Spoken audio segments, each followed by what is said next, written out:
પાલેજ જીઆઈડીસીનું વરસાદી ભરાયેલું પાણી નેશનલ હાઈવે નંબર 48 પાલેજ નાળામાંથી પાલેજ તળાવમાં પ્રવેશે છે.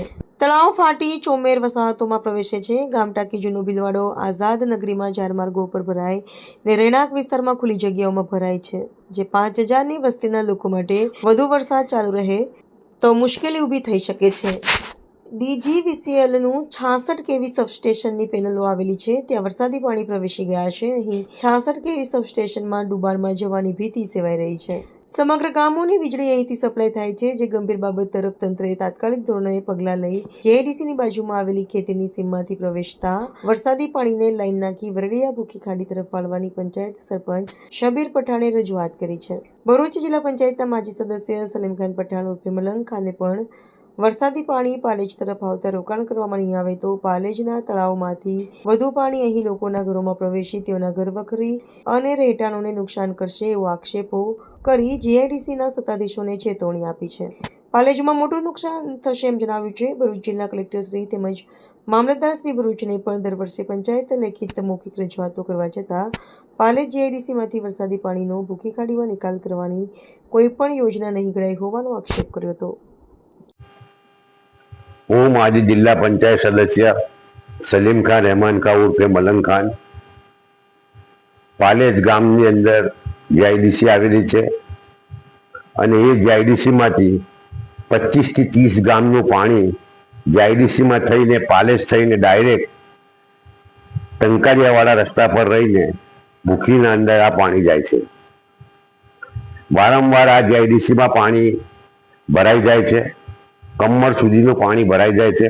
લોકોને તકલીફ પડે છે અને આ પાણીની સુવિધા માટે આ લોકોને અમે આગળ જાણ કરેલી કે ભાઈ તમે આ પાણીની ગટર લાઈન તમે મોટી ગટર લાઈન નાખીને ડાયરેક્ટ સાંસદ દ્વારા જે ભૂખી જાય છે એમાં તમે ડાયરેક્ટ જોઈન કરી આપો તો આખા બધા ગામોનું પાણી અને જીઆઈડીસીનું પાણી એ ભૂખી થઈ અને ડાયરેક્ટ એ પાણી નીકળી જાય તેમ છે. એમને વારંવાર કહેવા છતાં પણ એમને રજૂઆત કરવા છતાં પણ જીઆઈડીસી વાળાએ આ કામ કર્યું નથી અને પોતાના લોભ લાલચ માટે નાના નાના બોર્ડ બનાવી દીધા અને એ બોર્ડ બનાવી ને પછી એ લોકોએ કામ પૂર્ણ કરી દીધું. પરંતુ એ બોર્ડમાં પાણી એટલું જ સમાય કે જેટલું પાણી જઈ શકે એવું. આ તો હજારો કરોડો લીટરમાં પાણી આવતું હોય એ બોર્ડ ક્ષમતાવાળા બોર્ડ નથી. એટલા માટે આ લોકોને જીઆઈડીસીમાંથી બારોબાર મોટી ગટર લાઈન નાખી ને સાંસદવાળી ભૂખીમાં આ પાણીનું લાઈન જોઈન કરવું પડે તો આ બધું પાણી સાઈડ પરથી નીકળી જાય. આ જીઆઈડીસીનું પાણી અને 40 ગામનું પાણી અમારા ગામ પર થઈ ને જો કાઢવામાં આવે નારા નીચેથી તો અમારા ગામમાં જે વસાહત છે, નવી નગરી છે, આઝાદ નગરી છે, ભીલવાડો છે, આ બધા ગામ બધા એરિયાઓને બહુ મોટામાં મોટું નુકસાન જાય તેમ છે. લોકોની ઘર વખરી બગડી જાય છે. વારંવાર એ લોકોને અમારે હાઈસ્કૂલમાં લાવવા પડે છે. એ લોકોને ઘરમાંથી બહાર કાઢવા પડે છે. એટલે પાલેજ ગામને બહુ મોટું નુકસાન થાય છે.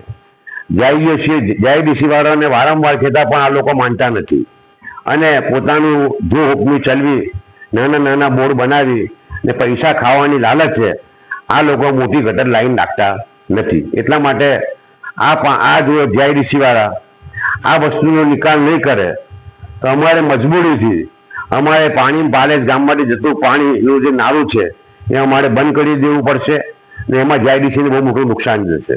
એટલે અમારી જીઆઈડીસી વાળાઓને નમ્ર અપીલ છે, કલેક્ટર સાહેબને, મામલતદાર સાહેબને, એના લગતા હરેક ઓફિસરોને અમારી નમ્ર અપીલ છે કે આનો કોઈ નિકાલ લાવે, જીઆઈડીસી વાળાઓને વાત કરે, ડાયરેક્ટ પાણીની લાઈન નાખે અને સાંસદવાળી ભૂખીમાં જોઈન કરે, જેનાથી અમારું પાલેજ ગામ બચી જાય. બાકી પાલેજ ગામમાં બહુ મોટી હોનારત થઈ જાય એવું પોઝિશન છે. જય હિન્દ, જય ભારત.